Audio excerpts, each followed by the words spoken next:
या शाळेत नोकरी करत मला 6 महिने झाले होते. आता शाळेत नवीन नवीन प्रवेश होत होते. शाळेतील हेडमास्टरनं माझ्यावर 7वीच्या वर्गाची जबाबदारी दिली. माझ्या वर्गात मुले व मुली एकत्र शिकत होत्या.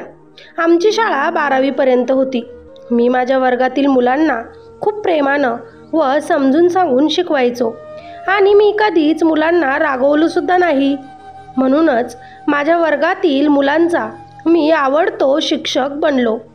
एके दिवशी मी वर्गातील मुलांच्या गृहपाठाच्या वया तपासत होतो. तितक्यातच एक मुलगी माझ्याजवळ आली. तिचे वय 13 वर्षाच्या आसपास असावे, कारण ती 7वीची विद्यार्थिनी होती.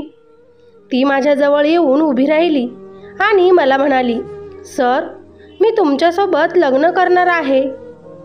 मी समोर असणाऱ्या वह्या तपासण्यात व्यस्त होतो. त्यामुळे तिचे ते शब्द ऐकून मला धक्काच बसला. मी तिच्याकडे बघितलं तेव्हा मला असे वाटले की माझ्याकडून ऐकण्यात काही चूक झाली असावी. मग मी तिला पुन्हा विचारले, "काय म्हणालीस तू?" यावर ती म्हणाली की "सर, मी फक्त तुमच्यासोबतच लग्न करेन आणि फक्त तुम्हीच माझे पती व्हाल." ती परत एकदा तेच बोलली. तेव्हा मी तिच्याकडे बघतच राहिलो. ती तिचे म्हणणे अगदी बळकटपणे सांगत होती. जणू काही ती जे पण बोलली ते खरंच खरे होईल. आणि ती ज्या ठामपणे हे सगळं बोलत होती त्याचे मला आश्चर्य वाटले. यावर तिला मी लगेच म्हणालो, "तू हे काय बोलत आहेस?" तिचे नाव समीक्षा होते आणि ती खूपच निरागस दिसत होती. ती मला पुन्हा म्हणाली, "सर, तुम्ही माझ्यासोबत लग्न कराल ना?" आता मात्र तिचे हे बोलणं ऐकून मला हसू आवरेना. आणि मग काय, मी मोठ्यानं हसलो. आणि ती लहान आहे, तिला इतकं समजत नाही, म्हणून ती जे बोलली तो विनोद समजून तिच्या ह्या बोलण्याकडं दुर्लक्ष केले आणि तिला तिच्या जागेवर परत पाठवले. आणि त्यानंतर मी माझ्या कामात व्यस्त झालो. समीक्षा लहान आहे समजून मी तिच्या बोलण्याकडे दुर्लक्ष केले तर होते, पण जेव्हाही कधी ती माझ्या समोर यायची मी तिला बघितलं की मला तिचं ते बोलणं लक्षात यायचं, पण मी ही गोष्ट कधीच मनावर घेतली नाही. समीक्षा ही खूपच सुंदर मुलगी होती आणि वर्गात सगळ्यात जास्त हुशार मुलगी होती. इतर दुसऱ्या शिक्षकाप्रमाणेच ती माझ्या नजरेत असण्याचं कारण म्हणजे ती वर्गात पहिल्या 3 नंबरमध्येच येणारी विद्यार्थिनी होती. माझे एक तत्त्व म्हणजे मी सगळ्याच विद्यार्थ्यांकडे समान नजरेनं पाहायचो आणि समान वागणूक द्यायचो, कारण मी स्वतः या वातावरणातून गेलो आहे आणि मला माहीत आहे की शिक्षक जेव्हा असा भेदभाव करतात तेव्हा विद्यार्थ्यांना किती वाईट वाटत असते. म्हणून मी नेहमीच या गोष्टीकडे लक्ष न देण्याचा प्रयत्न केला. मी त्या मुलीच्या बोलण्याकडे दुर्लक्ष केले, कारण ती लहान होती आणि तिची कोणतीही गोष्ट गंभीरपणे घेण्याची गरज नव्हती. पण तिचं ते बालिशपणाचे बोलणे मला खूप आवडले. आता मी थोडं माझ्याबद्दल तुम्हाला सांगतो आणि नंतर समीक्षाबद्दल. माझे नाव धीरज आहे. मला माझ्या वडिलांना घर चालविण्यास मदत करायची होती, म्हणून मी नोकरीच्या शोधात होतो. माझे B.Ed झाले होते. त्याच वर्षी मी CET पास झालो आणि मला एका खेड्यागावात रयत शिक्षण संस्थेत शिक्षकाची सरकारी नोकरी मिळाली. खरं तर मला डॉक्टर बनायचे होते, पण वडिलांकडे इतका पैसा नव्हता, म्हणून नाईलाजाने मला हे शिक्षण करावे लागले. मला शिक्षक नोकरी आवडत नव्हती, पण किती दिवस असे वडिलांच्या जीवावर आयतं बसून खायचं, किती दिवस आपल्या खर्चाचा भार त्यांना द्यायचा, म्हणून मी ती शिक्षकाची नोकरी स्वीकारली. ती एक सरकारी संस्था होती जिथं मला पगार पण चांगला देण्यात आला. माझ्या वडिलांचे काम पण आता चांगलेच चालू होते. त्यांच्या पण पगारात वाढ झाली होती. ते आता त्यांच्या कामाला 4 चाकीमध्ये जात असे. मला पण पगार चांगला होता, म्हणून घरात आता कशाचीच कमतरता नव्हती. आमचे घर आणि आमचे आयुष्य एकदम आनंदात चालले होते. माझे वडील तर मी नोकरीला लागलो म्हणून खूपच खुश होते, कारण त्यांच्या खांद्यावरून जबाबदारीचे थोडे ओझे कमी झाले होते. मलाही माझ्या लहान भावाचे शिक्षण तसेच बहिणीचे लग्न एकदमच थाटामाटात करायचे होते, कारण ती माझी लाडकी आणि एकुलती एक बहीण होती. म्हणून मी माझी नोकरी खूप चांगल्या प्रकारे करू लागलो होतो. असेच शाळेचे ते दिवस जात होते. आज शाळा सुटल्यावर मी घरी लवकर जाण्याचा प्रयत्न केला, जेणेकरून मी लवकर घरी पोहोचू शकेल आणि झोपही घेऊ शकेल. काही वेळातच मी घरी पोहोचलो. हातपाय धुतले, फ्रेश होऊन मी जेवण केले. मग छान पोटभर जेवण झाल्यावर मी माझ्या खोलीत जाऊन कॉटवर पडलो.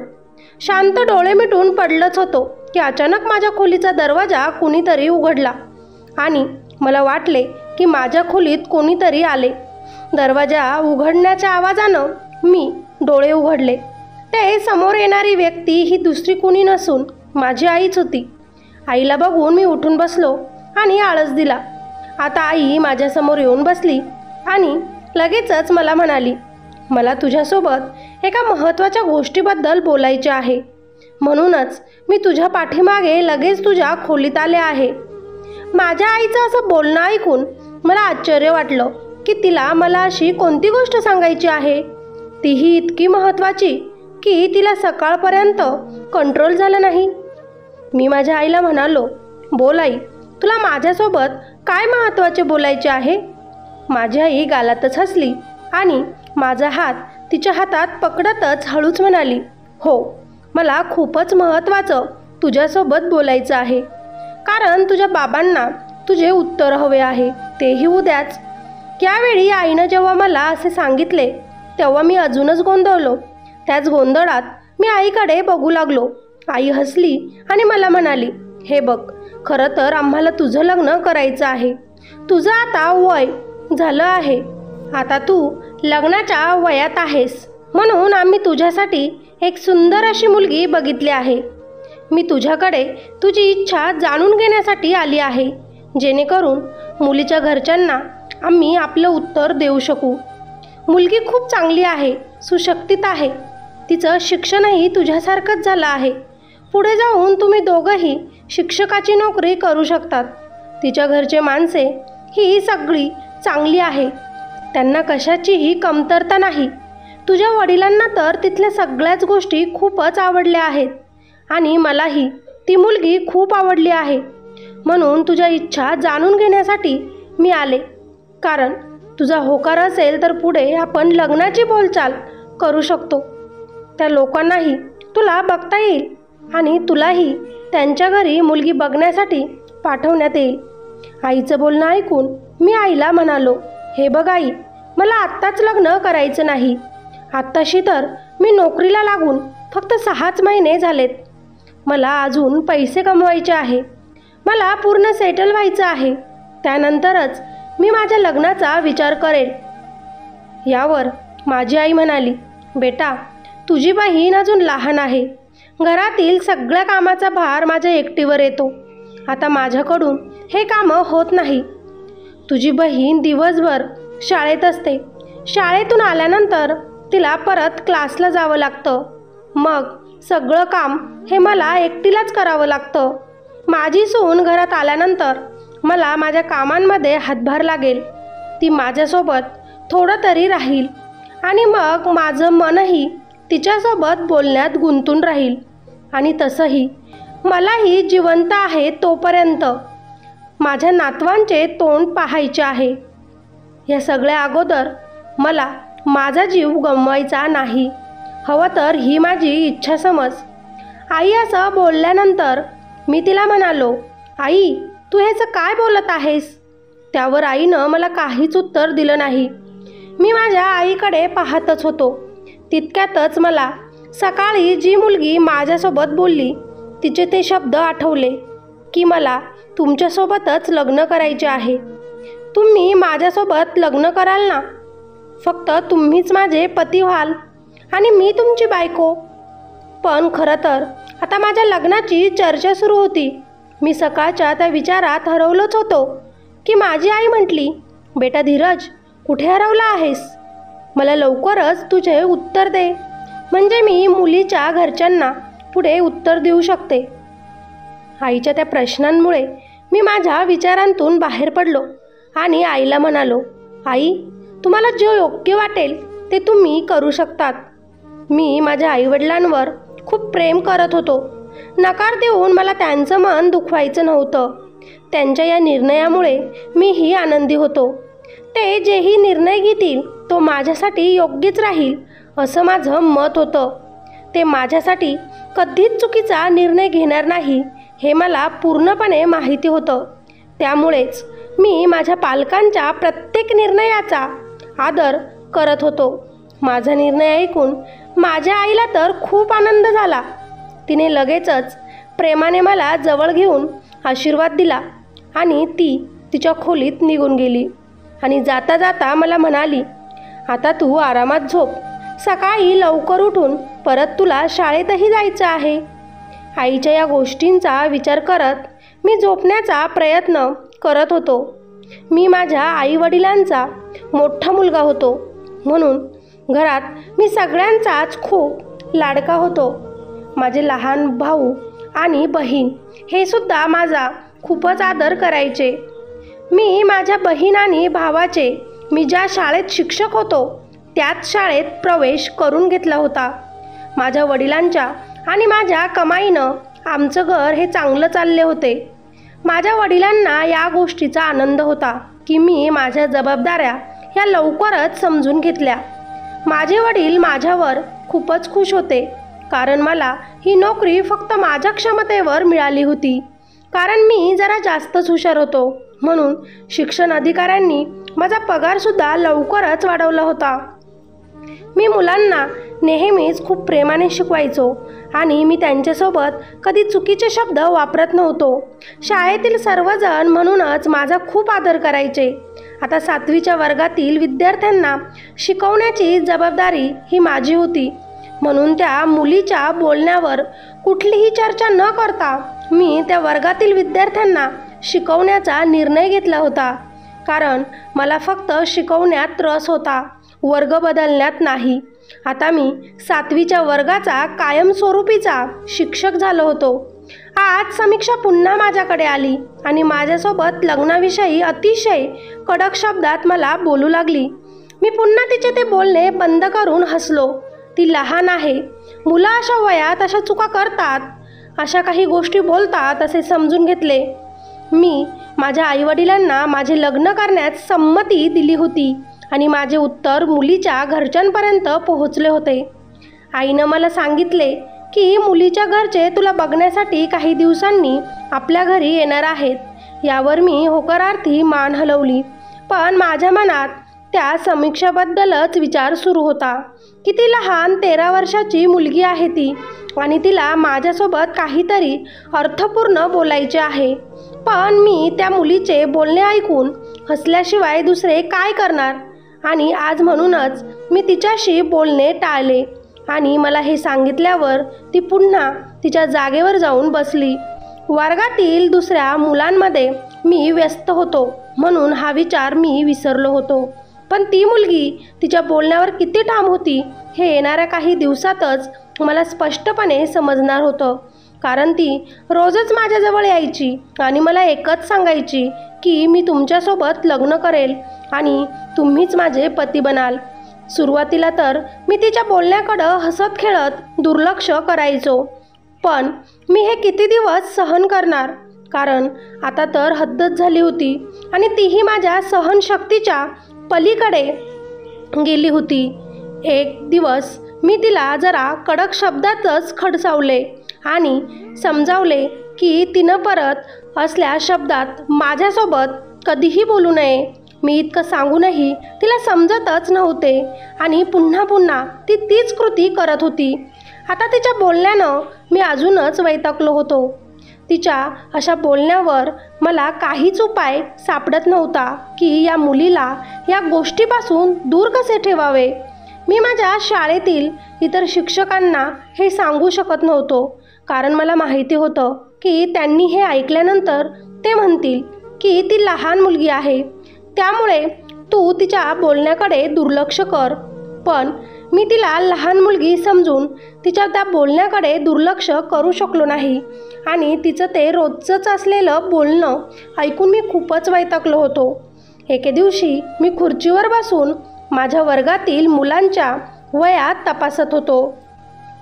तेव्हाच ती माझ्याकडे आली आणि माझ्यासोबत परत तेच बोलू लागली जे ती रोजच बोलायला लागली होती.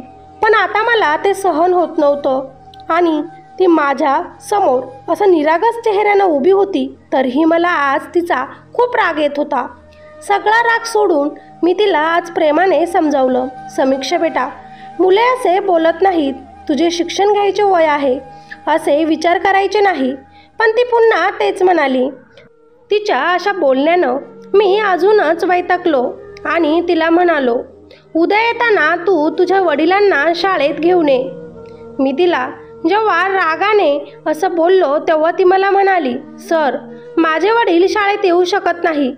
मला तिच्या वडिलांना शाळेत बोलवायचे होते आणि तिच्या ह्या सगळ्या कृत्याबद्दल त्यांच्या कानावर घालायचे होते आणि मग त्यांना सगळं काही माहिती झाल्यावर ते आपल्या मुलीला समजावून सांगतील की ती जे काही बोलते आहे, वागते आहे ते चुकीचं आहे. मी जे काही तिला सांगत होतो ते ती समजून घेत नव्हती. पण तिच्या बाबांनी जर तिला समजावून सांगितलं तर ती नक्कीच तिच्या बाबांच्या बोलण्यावर सहमत होईल, त्यांचं ऐकेल. मी लगेचच तिला विचारलं, तुझे वडील शाळेत का येऊ शकत नाही? यावर समीक्षा म्हणाली, सर, माझ्या बाबांना चालता येत नाही, ते अपंग आहेत.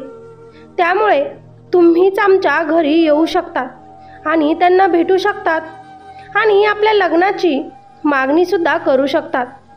त्या मुलीनं अतिशय शांततेनं सांगितलं की आपले वडील असह्य आहे. तिच्या त्या बोलण्यावर माझा विश्वासच बसत नव्हता. पण ती मुलगी 7वीत होती आणि ती इतकीही लहान नव्हती की ती इतकं मोठं खोटं बोलू शकते. नक्कीच तिचे वडील हे असह्य असावे म्हणून ती असं बोलत होती. तिचे बोलणे ऐकून मी आता मान हलवली, कारण मी तिच्या घरी जाऊन तिच्या वडिलांना भेटायचं ठरवलं होतं आणि म्हणूनच आज शाळा सुटल्यावर मी तिच्या वडिलांना भेटायला तिच्या घरी जाणार होतो. उरलेल्या वेळात समीक्षाच्या बोलण्याकडे दुर्लक्ष करून मी माझ्या कामात व्यस्त झालो. संध्याकाळी महत्त्वाच्या कागदपत्रांची फाईल उचलून मी शाळेच्या बाहेर पडलो. ती मुलगी समीक्षा ही माझ्यासोबतच चालली होती. आम्ही 10 मिनिटे चालून तिच्या घराजवळ जाऊन पोहोचलो, जे फार मोठं नव्हतं. ते एक छोटंसं जुनं घर होतं. मीही समीक्षासोबतच त्या घरात शिरलो. त्या घराच्या भिंती अतिशय जुन्या आणि विचित्र प्रकारच्या दिसत होत्या. ते घर एखाद्या झपाटलेल्या घरासारखं दिसत होतं. ते पाहून मी जरा काळजीतच पडलो. पण मी जरा हिंमत एकवटली. इकडे तिकडे बघू लागलो, पण समीक्षाचे वडील घरात कुठेही दिसत नव्हते. एका खोलीतून दुसऱ्या खोलीत आणि नंतर मग स्वयंपाकघरात गेलो, पण मला समीक्षाचे वडील किंवा आई कोणीही तिथे दिसत नव्हते. समीक्षाने तर सांगितलं होतं की तिचे वडील असह्य आहे, त्यांना चालता फिरता येत नाही, ते कुठेही जाऊ शकत नाही. तर मग त्यांनी घरातच हजर असायला पाहिजे होतं, पण ते तिथे कुठेही नव्हते. म्हणून मी जरा जास्तच काळजीत पडलो आणि लगेचच समीक्षाला विचारले, समीक्षा, तुझे वडील कुठे आहेत? तर ती म्हणाली, माझे वडील त्या समोरच्या खोलीत आहे. तिने त्या अंधाऱ्या खोलीकडे आपले बोट केलं होतं. मी त्या खोलीकडे फक्त पाहतच होतो, पण मी त्या खोलीत अजूनही गेलो नव्हतो, कारण तिथे खूपच काळोख होता. ते घर खूप साधं होतं. ते घर एखाद्या जुन्या वाड्यासारखं होतं, पण त्या घरामध्ये दुसरं कोणीच दिसत नव्हतं. माझ्या मनात आता वेगवेगळे विचार येऊ लागले. ही समीक्षा मला कुणाच्या घरात घेऊन आली असेल, तेही मला काहीच माहिती नव्हतं. समीक्षाच्या सांगण्यावरून मी त्या अंधाऱ्या खोलीत गेलो. त्या खोलीत पाऊल टाकताच माझ्या पायाखालची जमीन सरकली, कारण माझ्या पाठीमागे मला एका बाईच्या बोलण्याचा आवाज ऐकू आला. मी मागे वळून बघताच खूप घाबरलो आणि किंचाळलो, कारण समोर एक लठ्ठ अशी बाई उभी होती, जी माझ्याकडे एकटकच बघत होती. मी तिला जरा रागानेच विचारलं, तुम्ही कोण आहात? बाहेरील दरवाजा तर उघडाच होता, पण आता समीक्षा तिथे कुठेही दिसत नव्हती. दरवाजासमोर तर फक्त एक लठ्ठ बाई उभी होती, जिच्या समोरून मी दरवाजातून बाहेर पडू शकत नव्हतो. ती कोण होती हे मला माहिती नव्हतं, पण मला तिची खूपच भीती वाटत होती, कारण ती बाई खूपच रागात दिसत होती. आता मात्र मला इथे आल्याचा पश्चाताप होत होता. मी त्या समीक्षाचा सल्ला का स्वीकारला असेल असेच मला काहीसे वाटू लागले. मला आता भीती वाटत होती की मी इथे येऊन एखाद्या मोठ्या संकटात सापडू शकतो. माझ्यासोबत तिथे काहीतरी वाईट घडणार. मी मनात विचार करतच होतो की ती बाई मला म्हणाली, मी समीक्षाची आई आहे आणि आता तू माझ्या समीक्षासोबत लग्न करणार आहेस. समीक्षाच्या आईचे हे बोलणे ऐकताच माझे डोळे विस्फारले. मी जोरातच ओरडलो आणि म्हणालो, तुम्ही हे काय बोलत आहात? त्या बाईनं माझ्याकडे अतिशय रागीट नजरेनं बघून मला माझा आवाज कमी करायला सांगितला आणि मला म्हणू लागली, आता तुझ्या आणि समीक्षाचे लग्न ठरवले जाईल. मी लगेचच तिला म्हणालो, तुम्ही एक स्त्री आहात म्हणून मी तुमचा आदर करतो, पण याचा अर्थ असा नाही की तुम्ही काही पण बोलाल आणि मी तुमचं ऐकेल. तुम्ही तुमच्या फक्त 13 वर्षाच्या मुलीचं लग्न माझ्यासोबत कसं काय करून देऊ शकतात? तेही जबरदस्तीनं. ती फक्त 13 वर्षाची मुलगी आहे आणि मी 25 वर्षांचा तरुण मुलगा. त्यावर ती बाई परतच म्हणाली, ते काही पण असो, मला सांगू नका. तरी पण मला माझ्या मुलीचं लग्न हे तुमच्यासोबतच करायचं आहे. यावर मी जरा हळू आवाजात तिला म्हणालो, तुम्ही तुमच्या मुलीसाठी तिच्याच वयाचा एखादा मुलगा शोधा. तिचं आणि माझं दोघांचंही आयुष्य बर्बाद करू नका. असं म्हणत मी त्या घराच्या बाहेर पडण्याचा प्रयत्न करतच होतो की मागून माझ्या डोक्यावर वार पडला. मी दारातून बाहेरही पडलो नव्हतो की कोणीतरी माझ्या डोक्यावर जोराचं काहीतरी मारलं. ती कठीण वस्तू माझ्या डोक्यावर इतकी जोराची मारली गेली की मला चक्करच यायला लागले. तेव्हा मी मागे वळून बघितले तर समीक्षाच्या आईच्या हातात एक जाड काठी होती, जी तिनं माझ्या डोक्यावर मारली होती. मी त्या वेदना सहन करू शकलो नाही आणि काही क्षणातच गरगर होऊन जमिनीवर बेशुद्ध पडलो. हे सगळंच इतकं अचानकच घडलं की मला काही विचार करायची किंवा समजून घेण्याची संधीही मिळाली नाही. आता किती वेळ मी बेशुद्ध होतो हे मला माहिती नाही, पण शुद्धीवर आल्यावर माझं डोकं फार दुखत होतं. मला खूप वेदना होत होत्या, खूप चक्करसुद्धा येत होते. माझ्या डोक्याला मारलेल्या त्या वस्तूचा परिणाम अजूनही माझ्या डोक्यावर होत होता. माझे डोळेसुद्धा आता जड होत होते. मी माझे डोके दाबून वेदना कमी करण्याचा प्रयत्न करत होतो. मला जरा आराम वाटला तेव्हा बेशुद्ध होण्यापूर्वीचे दृश्य माझ्या डोळ्यासमोर तरळू लागले. मी कुठे होतो ते आठवण्याचा प्रयत्न करत होतो. त्या खोलीत खूपच अंधार होता. मी आजूबाजूला बघितलं तर ती एक निर्जन खोली होती, कचऱ्यानं भरलेली, आणि तिथून खूप दुर्गंधही येत होता. मी त्या समीक्षाचा सल्ला ऐकून का इकडे आलो याचाच मला पश्चाताप होत होता.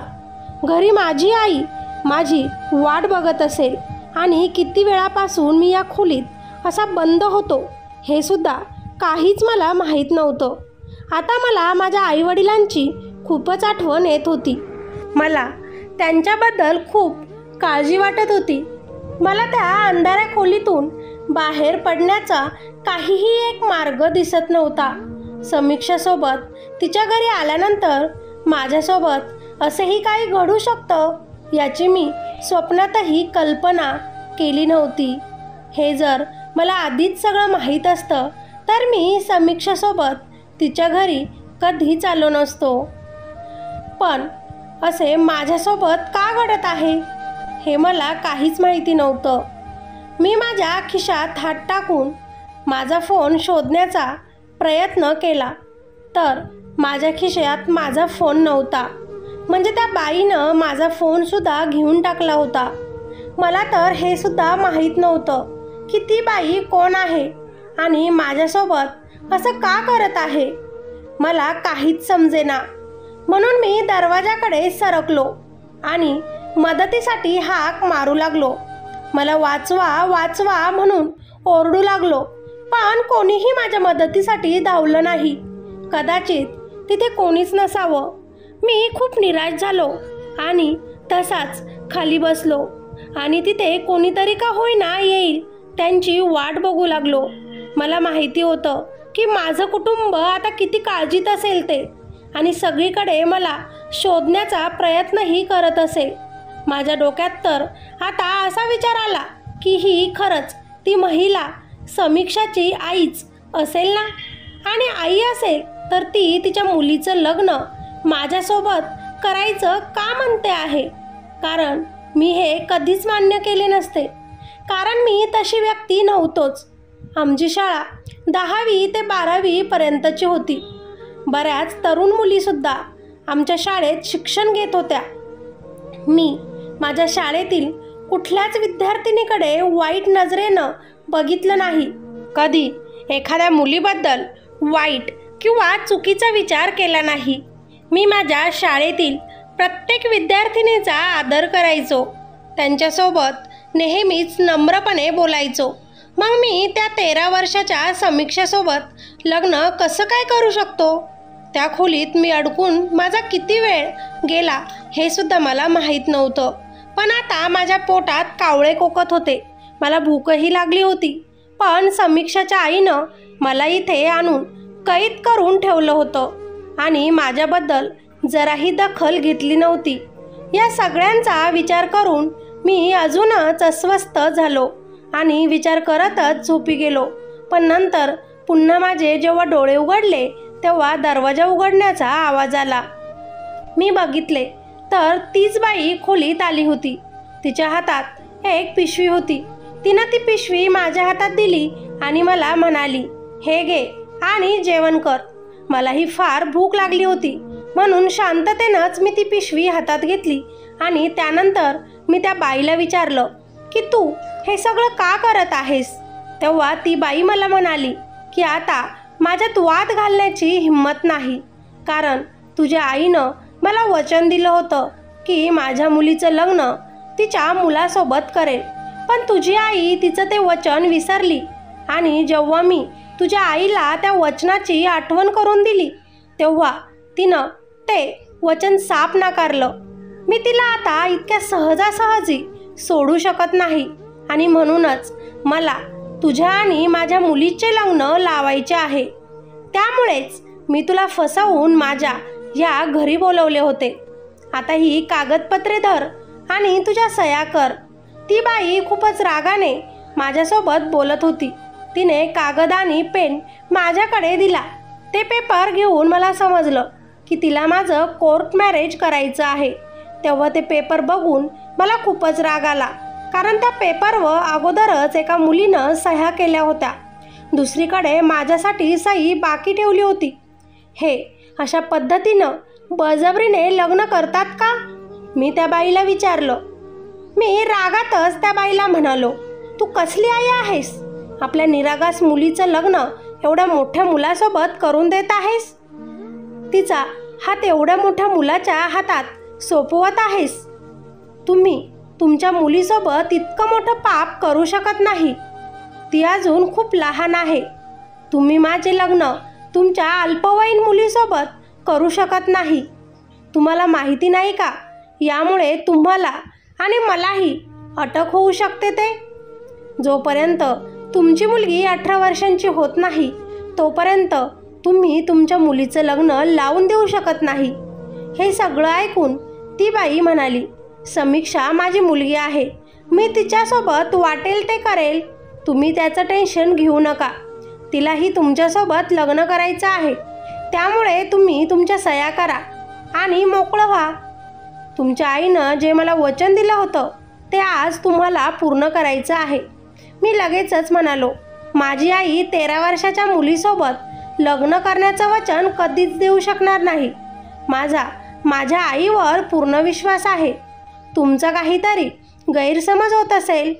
आता त्या बाईनं रागानेच मला विचारलं, तुमच्या आईनं तुम्हाला सांगितलं नव्हतं का की त्यांनी तुमचं लग्न माझ्या मुलीसोबत ठरवलं आहे आणि तुमचं लग्न माझ्या मुलीसोबत करून देईल? ती बाई बोलत असतानाच तिचा मोबाईल वाजला आणि तिने फोन उचलला आणि बोलता बोलता ती माझ्याकडे पाहू लागली.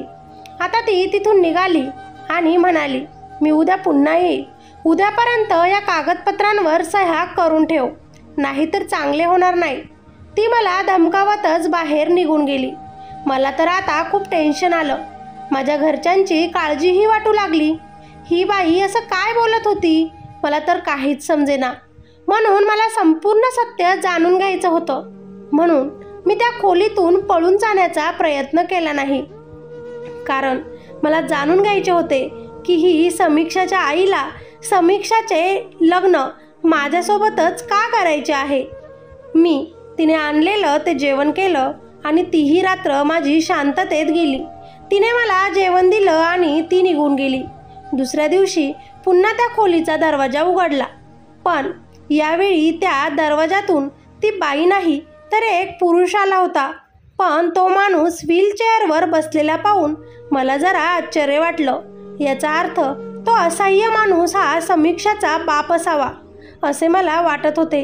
मी काहीच न विचारता त्याने मला सांगितलं की तो समीक्षाचा बाप आहे आणि जिने मला इथे ठेवलं आहे ती खरंच समीक्षाची आईच आहे. तो माणूस 42 वर्षांचा होता तर त्याची पत्नी 37 वर्षांची. मी त्या माणसाला काहीतरी विचारण्याचा प्रयत्न करतच होतो की त्या माणसाने मला शांत राहण्यास सांगितलं आणि नंतर माझ्या कोणत्याही प्रश्नाचं उत्तर न देता त्या माणसानं मला त्याच्या मागे येण्याचा इशारा केला. मी पण कसलाच विचार न करता पटकन त्याच्या मागे गेलो.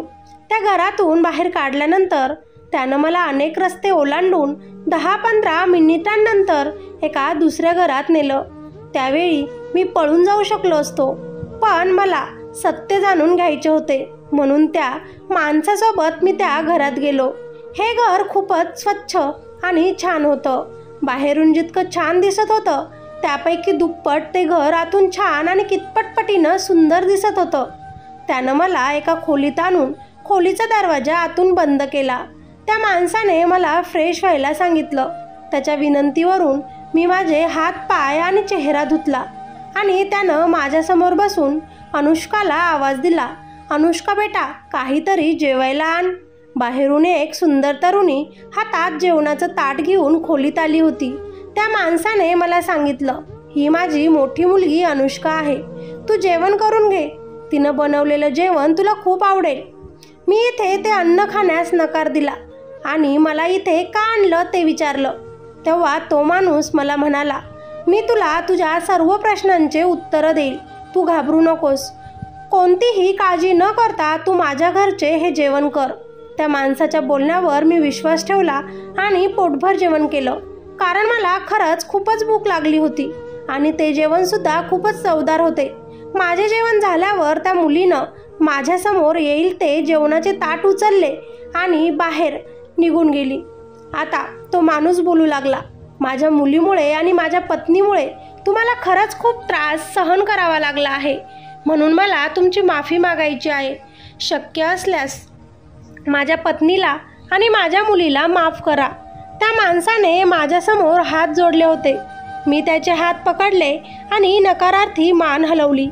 मी त्यांचे हात सोडत असताना विचारलं, तुमची पत्नी माझं आणि समीक्षाच्या लग्नाबद्दल जे बोलत आहे ते खरंच खरं आहे का?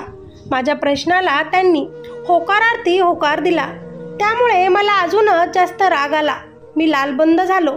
पण हे पूर्ण सत्य नव्हतं. जर हे संपूर्ण सत्य नव्हतं तर संपूर्ण सत्य काय होतं? कदाचित तुमच्यासारखाच हाच प्रश्न माझ्या मनात होता. तो माणूस मला म्हणाला की मी तुला संपूर्ण सत्य सांगतो. त्याचे हे बोलणे ऐकून मी त्याच्याकडे बघितलं. पूर्ण सत्य काय आहे हे जाणून घेण्याचा माझाही हक्क होता, कारण त्याच्यामुळेच मी कित्येक तास संकटात होतो. मग तो म्हणू लागला, माझी पत्नी अनिता तुझी आई यांची खूप घट्ट मैत्री होती.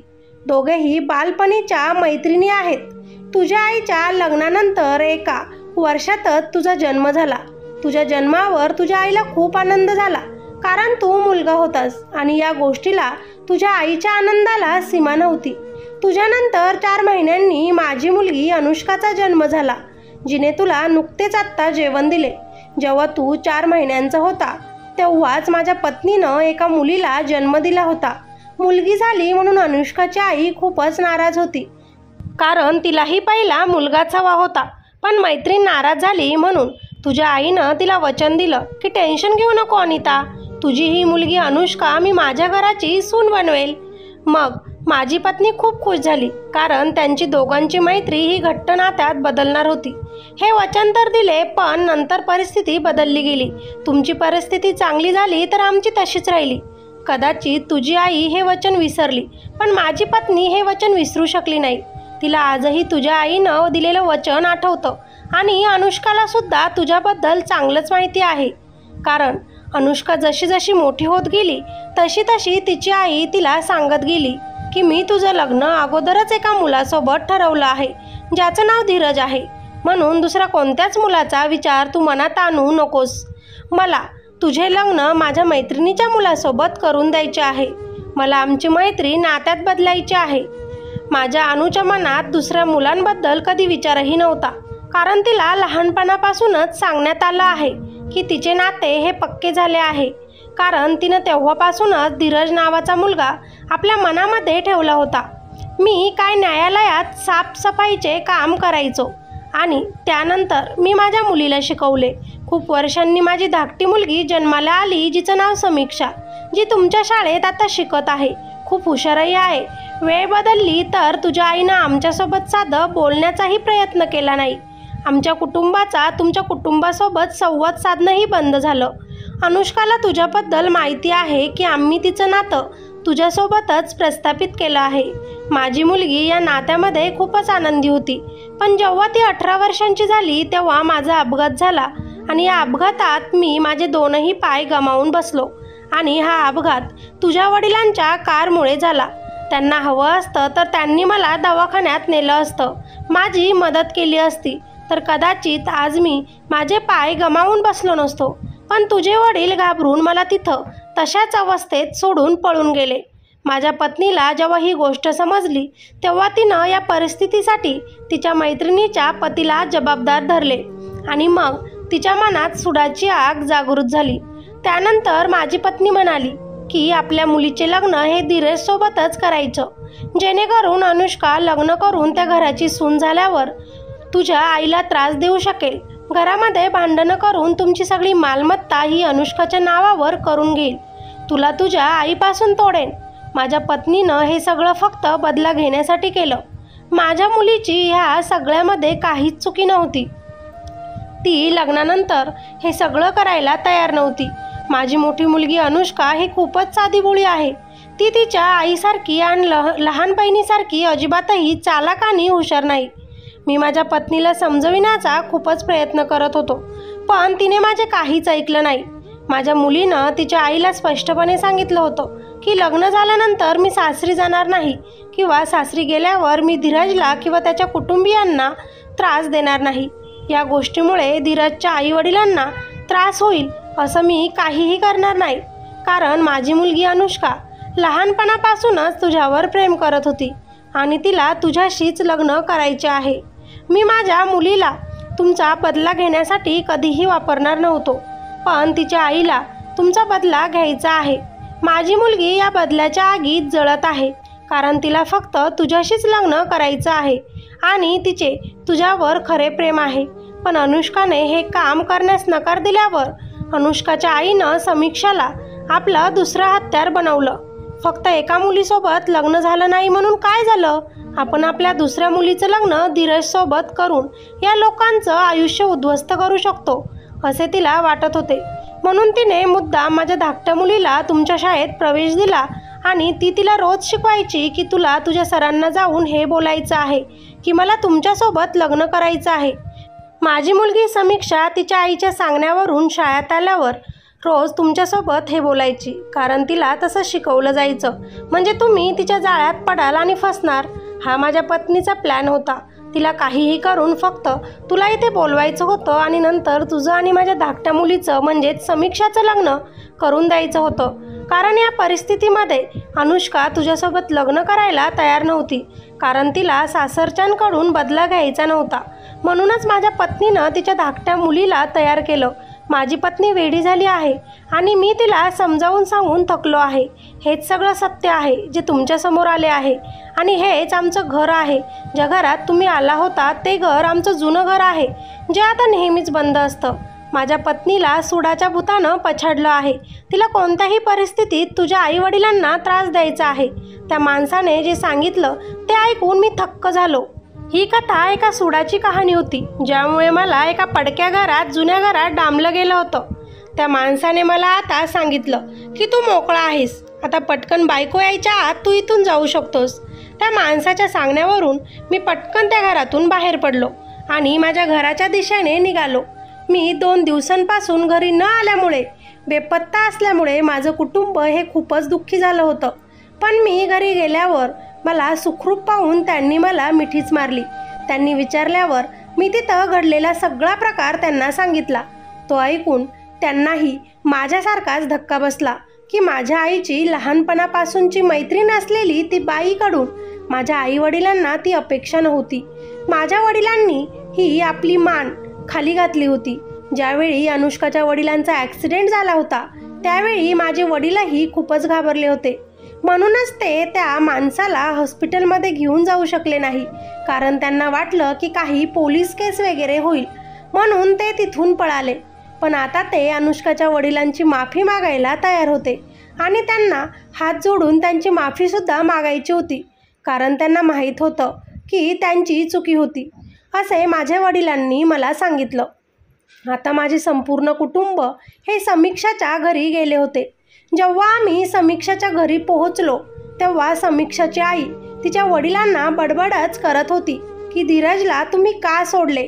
तिला असे बोलताना बघून माझ्या वडिलांना तिचा खूपच राग आला, पण तरी शांत राहून त्यांनी समीक्षाच्या वडिलांची माफी मागितली. समीक्षाच्या वडिलांनी त्यांच्या पत्नीला खूप समजावले, तेव्हा तिला समजले, पण मी त्यांची मुलगी अनुष्कासोबत लग्न करावं ही त्यांची अट होती. मला ही अनुष्का आवडली होती, म्हणून मी ती अट मान्य केली.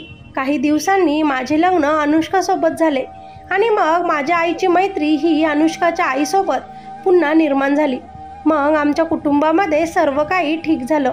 अनुष्का खरंच खूप चांगली मुलगी होती आणि आता ती माझी पत्नी होती. मी माझ्या पत्नीसोबत खरंच खूपच खुश आहे. माझी आई अनुष्काला तिची सून नाही तर मुलगी मानते. माझ्या आईवडिलांच्या निर्णयावर माझा कोणताही आक्षेप नव्हता आणि त्यामुळेच हे सर्व काही घडले. आता आम्ही सगळेच आनंदी आहोत आणि कोणत्याही गोष्टीचे दुःख न करता आपले जीवन शांततेत जगत आहोत. आम्ही आता सगळेजण समीक्षाला तिच्या जुन्या गोष्टी सांगून खूपच चिडवतो. तिला त्या गोष्टींची खूप लाजही वाटते आणि वाईटही वाटतं, कारण तिनं फक्त हे तिच्या आईच्या सांगण्यावरून केलं होतं. मी अजूनही त्याच शाळेत शिकवत आहे. माझ्या लग्नानंतर माझी आई आणि अनुष्काची आई या दोघींची मैत्री अगदी पहिल्यासारखी घट्ट झाली आहे. खरंच जीवनात आपण सूड घेण्यासाठी इतकं खालच्या पातळीवर झुकता कामा नये, नाहीतर रागात काहीही अनर्थ घडून जातं. या गोष्टीचं तात्पर्य लहानपणी आपल्या मुलांचा विवाह कुणासोबतही ठरवून ठेवू नये, कारण मुले मोठे होतात तेव्हा त्यांच्या विचारांवर आपला ताबा नसतो. दुसऱ्यांचं मन न दुखवता आपल्या मुलांना काय करायचं आहे, त्यांचा निर्णय काय आहे हे ठरवून त्यांचं लग्न करावं. लहानपणी बालविवाह करू नये किंवा ठरवू नये, कारण मुलं मोठे झाल्यावर त्यांचे विचार बदलतात. जीवलगीची मैत्री असते, गरीब किंवा श्रीमंत बघून मैत्री होत नसते.